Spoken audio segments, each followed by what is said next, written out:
Hello, good morning to you all, and this is the first effort at a PowerPoint, narrated PowerPoint for the new content that you're looking at for exchange rates and the balance of payments, which is a combination of Theme 2 and Theme 4, and it is the start of the Year 2 course effectively, okay? Now, what you'll need is a course companion.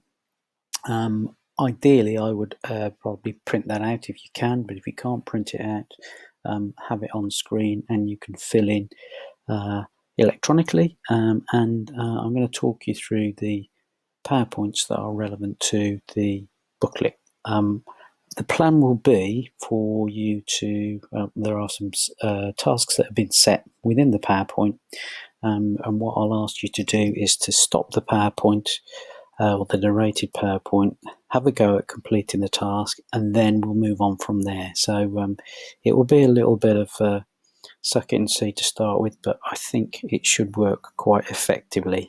Well, let's hope so anyway. So without further ado, we'll move on and start to look specifically at the exchange rates part of the balance of payments and exchange rates booklet, which is Theme 2 and Theme 4, which I will have sent to you prior to asking you to look at this. So another thing to bear in mind is that if there is something on the PowerPoint that needs you to look at a link of some description, you will need to see or be viewing the PowerPoint at screen, so in full screen mode, and that will allow you to click on the links and go and take a look at those. Okay, so first things first then, bit of an intro to what exchange rates are and what we've got to cover as far as the specification is concerned. We're going to look at the distinction between revaluation and appreciation of a currency. We're also then going to look at the difference between devaluation and depreciation of a currency. We're going to look at some of the factors that influence floating exchange rates, and then the impact of changes in exchange rates.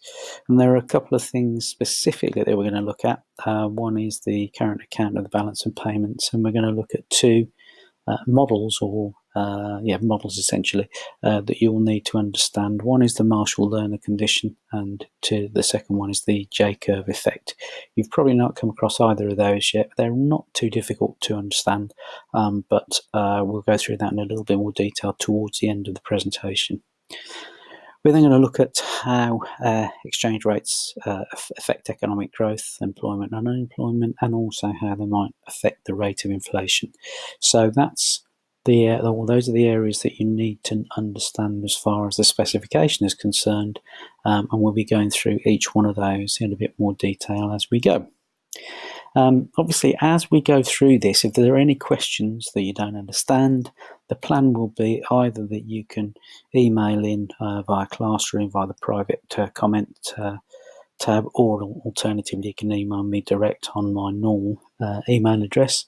But the plan will also be to do like a Q&A, a question and answer session, which would be almost like a webinar. So once you've gone through this PowerPoint and we've gone through it together, or you've gone through it and worked through it, if there are any questions, you can then invite yourself to a question and answer session, which we can do on a live basis. Okay, bearing in mind that this is all fairly new to all of us, obviously let's just see how it goes, and any feedback that you can give us on whether it's good, bad, indifferent, whether it's better than just providing you with the information for you to work through yourself, whatever, just give us the feedback. Okay, okay, let's move on then. So that's the sort of intro, if you like.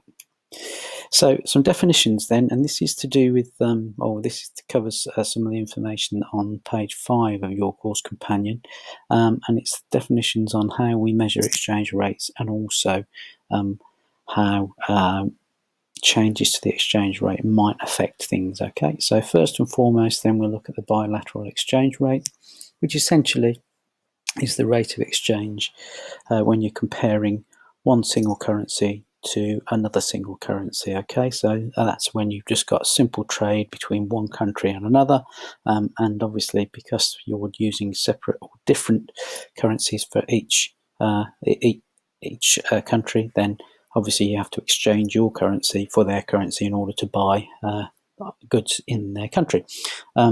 However, in most instances, most currencies or most economies that trade tend to trade across a whole range of different countries as well. So essentially this means that we need to be able to calculate an effective exchange rate or a trade weighted exchange rate index, and that's where you're looking at the major country partners that you are trading with, and then how much trade you do with those individuals and how that then affects the overall exchange rate. And we'll go through some examples for you to work through shortly as we go. If this is going too fast, please let me know. I think it's about the right pace, but please, again, just let me know if you feel that we need to slow it down or change the pace.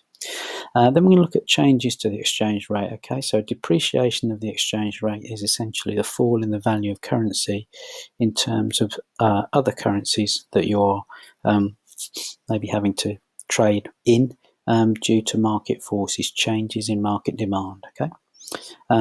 So depreciation is one thing, and then we've got an appreciation of the exchange rate, which is a rise in the value of the currency for the same reasons as we just explained.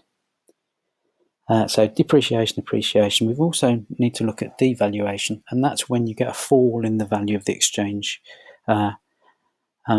based on policies that either a government or a central bank has actually put in place. And we'll look at devaluation in quite a bit more detail.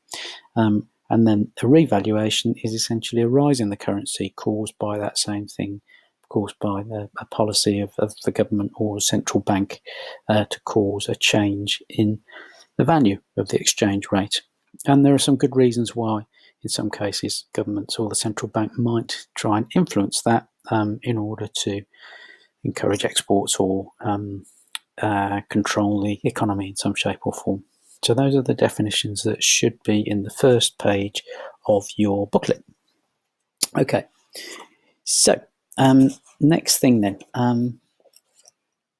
move on to the next slide. Okay, so what I'd like you to have a think about now, please, is just all the reasons that you think why exchange rates might be important. Okay, this is the first example where I'm going to essentially stop and allow you to go through the process of thinking about this, jotting a few things down in your booklet, and then we can obviously go through why exchange rates are important. So stop the presentation at this stage and work through that. Spend 5-10 minutes just having a think about that.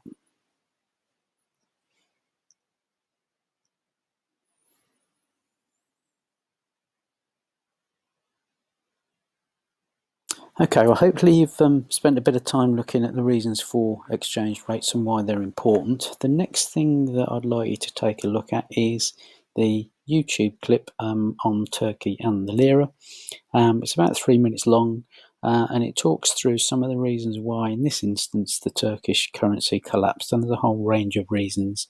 And what I'd like you to do as you're looking through that is just make a few notes in your booklet about the reasons for that change. Again, it's about 2 minutes long. Obviously, you'll need to go into full screen mode in the PowerPoint to be able to see these links, and you should be able to see, if I just show you, there is the YouTube red arrow in the center of the screen, which should allow you to go ahead and view it.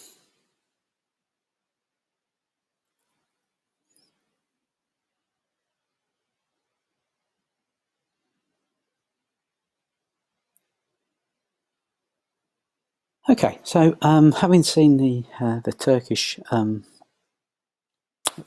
short clip on the issues around the US and Turkey and trade sanctions, etc., for various reasons, other things that we want to think about is why, when do exchange rates make big news? Generally speaking, is when there is a problem, an economic problem of some description. And there have been a range, and there is, again, a short video that I want you to take a look at immediately after this slide, which highlights and goes through some of the issues that we faced back in 1992. Might seem a long time ago, but 1992, when sterling was pretty much out of control and losing value at a ridiculous rate for various reasons that you'll see highlighted in the video. So moving on to, and as you can see, 6 o'clock news, as you can see rather, on BBC News, 6 o'clock on the 16th of September 1992, 9-minute clip on exactly what happened as far as exchange rates were concerned, and all you'll need to do is literally roll across the screen, and you should see your cursor becomes a little hand, and just click on that, and that will fire off the video. It's about 9 minutes long. Again, really good information on some of the reasons for why exchange rates in some cases make big news, and also the fact that in some ways, when a government has to try and do something about it, in some cases, if it's a pretty bad situation, they'll have to do something pretty radical, as you'll see in the clip. Okay, so again, 9 minutes for you to take a look at.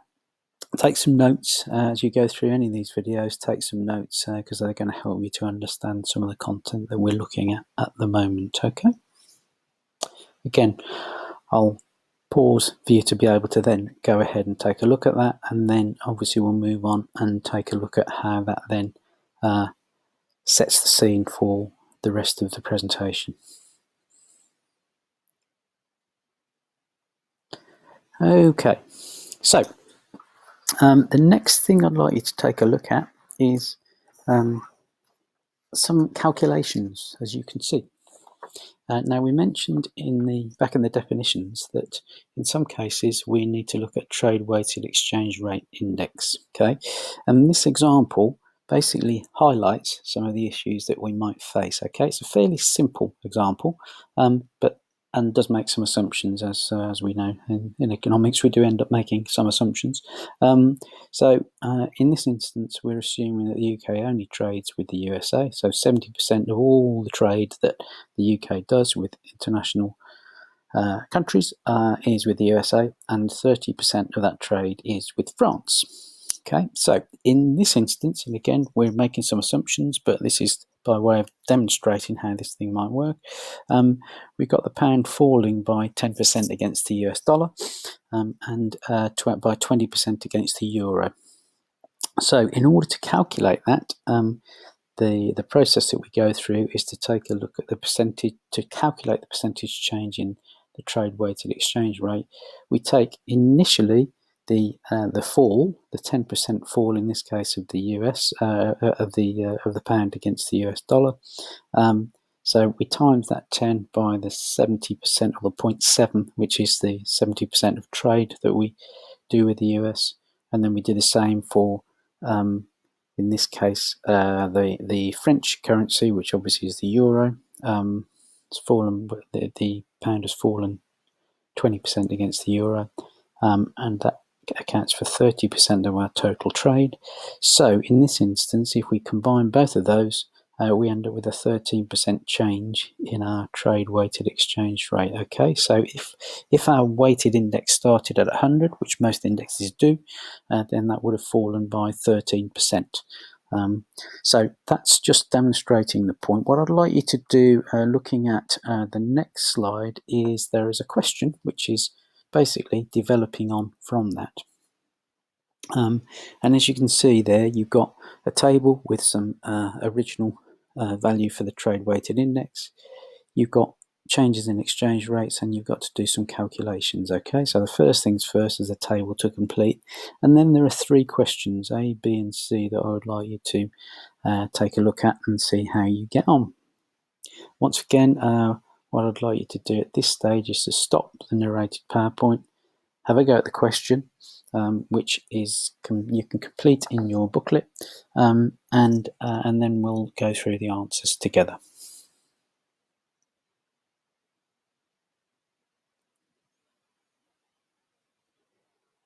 Okay, so let's take a look at that first question that was posed to you then. 60% of trade with country X, 40% with country Y. and you've got some changes in the exchange rate, the relative exchange rate between the two countries. And we've just calculated in the same way as we demonstrated on the previous slide.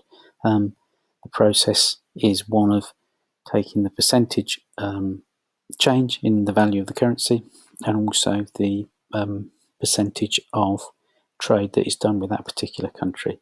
And if we take the first example that's worked out for you there, we've got country X, which has an exchange rate change of 10%, and we do 60% of our trade with that country, so 10 times 0.6.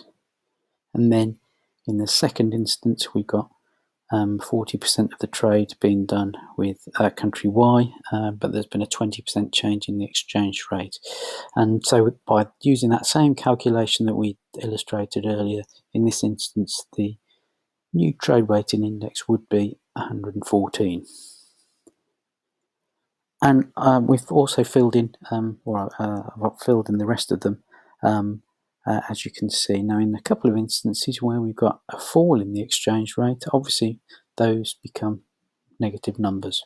So if we take the third example there, so if we just go across here, so we've got the trade weighted index, we've got a 10% fall in the exchange rate of country against country Y's currency, country X's currency, sorry, and we've got a 10% increase in the country Y.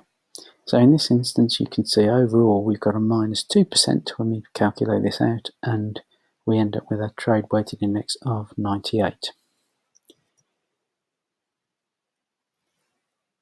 Okay, so that hopefully should demonstrate how you calculate, or should you need to calculate, this trade weighted index, which gives you an idea of the overall exchange rate and whether the exchange rate is increasing in value or decreasing in value against the trading partners that we're dealing with in their currencies. Okay, let's move on then and take a look at the next thing, which, and obviously with something like these sorts of questions, or where we're talking about exchange rates, you're likely to get some comparisons where you'll need to look at what's happening, what's occurring as far as the value of the currency that we're looking at. Okay, now in this instance, we want you to describe the change in the value of the pound against the euro and the US dollar since the EU referendum in June 2016. Now, if we remember what the EU referendum was all about, was whether we were going to stay in Europe or not, and as we now know, Brexit is, or may well happen. Well, it is happening, but in exactly what form, we're not entirely sure. But what I'd like you to do is just take a look at what seems to have happened through that time period. Okay, you got from June 2016 to 2017, looking at the value of the sterling against the euro and also the dollar. And you can see that there has been some significant changes. What I'd like you to do is describe what those changes are and also what might have caused those changes, okay? And hopefully, as we've talked about before, when we get a change like the referendum, and that might actually cause markets to get a bit jittery due to uncertainty, but in this instance that demonstrates very clearly what's happened as far as the value of sterling is concerned. So again, I'm going to stop there. I'll stop the PowerPoint and just have a go at completing that, and then we'll move on from there.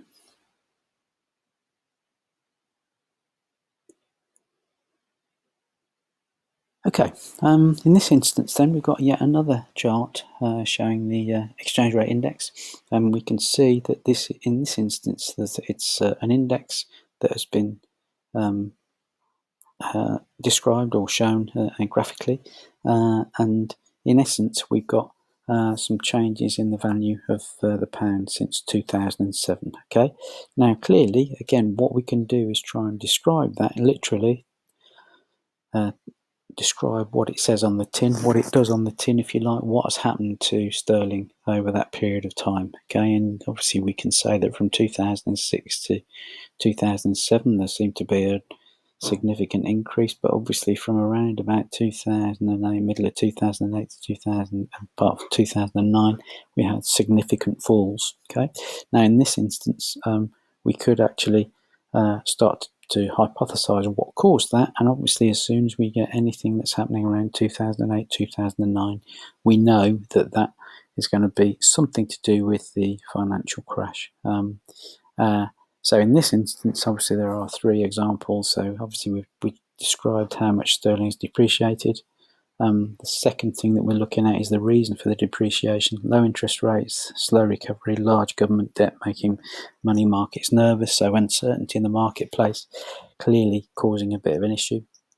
And really from October 2008 onwards, 2008, in this instance, the exchange rate, the dollar was at 170. And that didn't reach that same point again until June 2014. So significant changes caused by economic developments and economic changes, and obviously that has a major impact on the exchange rate of any currency. Okay, we're going to look at determinant how the exchange rate gets determined, and again I'd like you to take a look at this sort of fill in the gaps example. So we've got international trade in goods and services, and what you should be able to do by just spending a bit of time thinking about it is to fill in those gaps. So have a go at filling in those gaps, and then again stop the presentation, and then we'll take a look at what those are when we fill them in. Okay, welcome back. So let's take a look in this instance at a rise in exports. What's that going to cause? It's going to cause a rise in the demand for domestic currency, because in order to buy exports, you must exchange your foreign currency into the domestic currency in order to be able to pay for those exports. Okay, so that's clearly going to have an impact. If we have a rise in exports, that's going to mean a rise in demand for our domestic currency, and that's going to mean the value of our currency is going to increase. If we get a rise in the imports, that's going to cause a rise in the supply of the domestic currency, because essentially we have to sell our domestic currency to buy foreign currency. So we pay for it in pounds or sterling in order to pay for our imports. Okay, what would be the effect of a fall in demand for exports then? Well, basically, if we get a fall in demand for exports, we're going to get a fall in the value of the currency, because if people aren't wanting to buy our exports, they're not having to change their currency into ours in order for them to be able to trade with us and buy goods and services with sterling. Okay, and what would be the effect of a fall in demand for imports? Well, in that case, that's going to cause a rise in the value of the currency. Okay, for those same reasons. Well, opposite reasons essentially. Okay, so in this instance, if we have a fall in demand for imports, we're not going to be selling our sterling or using our sterling to buy other currencies in order to buy imports in. Okay, let's have a look at inward and outward investment then. Okay, if we've got a rise in inward investment to an economy, that's going to cause a rise in the demand for domestic currency. And really, if you think about why that should be, if we've got people investing in our economy, they are having to convert their money into pounds in order to do that, into sterling to do that. If we've got a rise in outward investment, we've got to have a rise in the supply of domestic currency as a result of that. Okay, let's then take a look at this, and again move it on a wee bit further and look at determining the exchange rate. In this instance, we've got relative interest rates we're going to look at, and we're also going to look at speculation and relative inflation. All of these things have an effect on the exchange rate. Okay, so if we think about this in terms of what interest rates might do, if we have a rise in the level of interest rates within an economy, that's going to have a certain effect. Okay, what I'd like to do is have a read through that. These 3 points are key points to bear in mind when we're talking about determining the exchange rates. Okay, so again, stop the PowerPoint, have a look through, have a go at filling in the gaps, and also as you read through that information also describes the sorts of argument you might need to put together if you were talking about, if you've got a question on exchange rates. These are the sorts of things that you would need to include. Okay, so if we get a rise in the interest rates in an economy, that will result in a rise in the value of the domestic currency, because businesses and financial institutions will gain a higher rate of interest on savings that are placed in domestic bank accounts. Okay, so if we've got high levels of interest rate,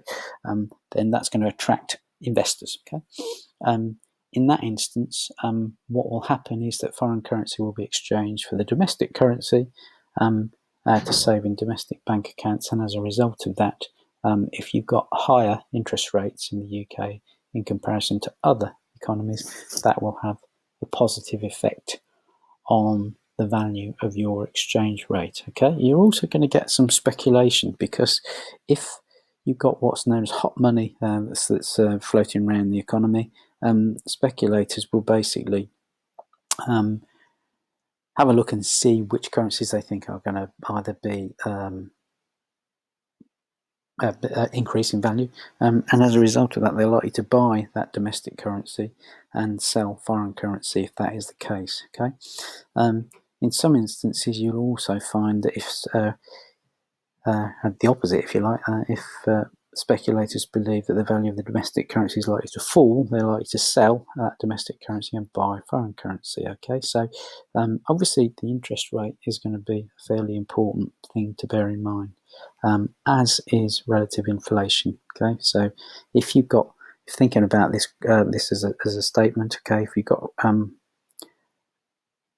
how is the exchange rate going to be affected by relative inflation? If we've got higher inflation in the UK than in the rest of the economies that we're dealing with, then obviously that is going to undermine the value of any currency, because essentially you're going to be able to buy less with your currency if you've got higher levels of inflation within the marketplace. Okay.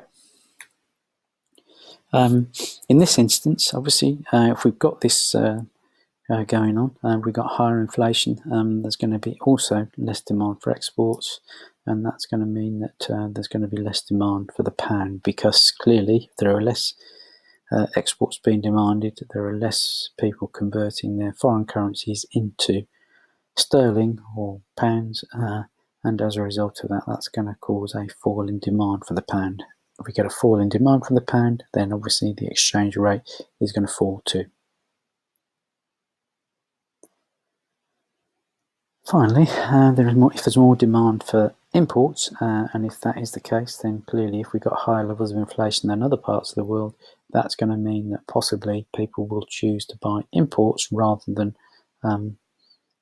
buy stuff within the domestic economy. And that obviously is then going to also have an effect on the supply of the pound. Okay, if we've got more imports, we're going to be selling our sterling on the foreign exchange markets to buy the foreign currency that we need to buy our imports with.